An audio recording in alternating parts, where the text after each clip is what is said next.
আজকের রেসিপিটা যারা তেল মশলা কম খেতে পছন্দ করেন তাদের জন্য। চলুন দেখি কিভাবে রান্না করলাম এই গোল্ডেন চিকেন।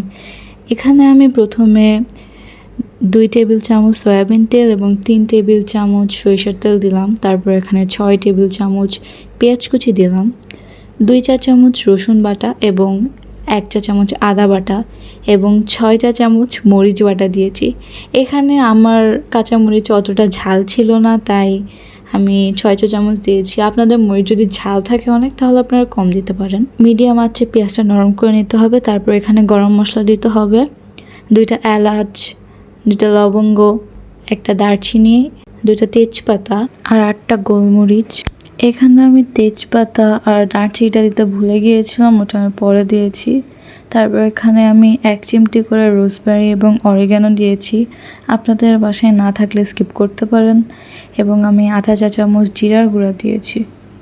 এখন এই মশলাটাতে একটু পানি দিয়ে ভালোভাবে কষিয়ে নিতে হবে 3 থেকে 4 মিনিট। তারপর এখানে মুরগিগুলো দিয়ে মুরগিটা কষাতে হবে 15 মিনিট।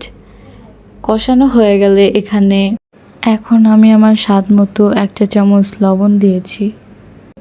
3 কাপ গরম পানি দিতে হবে। তারপর এটা 20 থেকে 25 মিনিট জাল করে নিলেই তৈরি হয়ে যাবে আমাদের গোল্ডেন চিকেন কারি।